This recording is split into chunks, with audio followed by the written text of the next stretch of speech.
This chapter is a quick review of tools and techniques of project management. Very often, project managers get very excited about tools and techniques. They've got the latest software, they've got the latest template. They're very excited.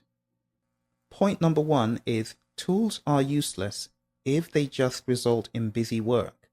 If a tool doesn't solve a problem or it doesn't enhance governance of a project, it's of no value.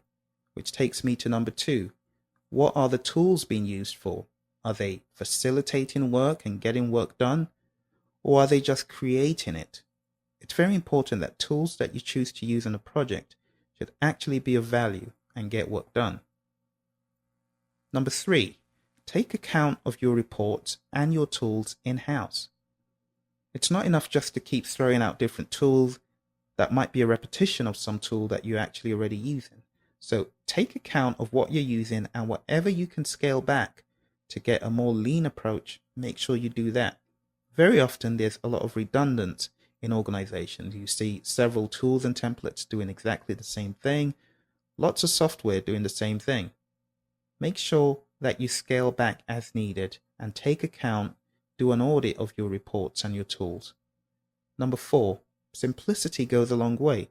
Depending on the organization you're working in, maybe you could use Excel on a small project with minimum meetings and few collaborators. Maybe you need to use a more agile approach as opposed to using a long-winded requirements-driven approach. Perhaps agile fits the project better. Maybe you are actually iteratively developing software, so what sense does it make to have a long list of requirements that are very unrealistic as far as the project goes? It is good to have very good product objectives when you're starting out, and having a product list goes a long way. But when it comes to writing out lists and lists of requirements that you know are of no value from an agile approach, you probably want to think about using an agile methodology, using a rapid application development approach or a joint application development approach. So it's really all about the nature of the project you're working on. Number five, large projects may need more meetings and more hands-on collaboration to avoid people hiding behind email.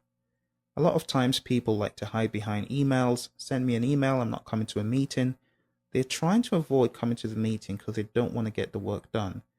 In that regard, it's all about senior management stepping up and making sure that people do what they need to, and you as a project manager quietly influencing people to do what you want them to do.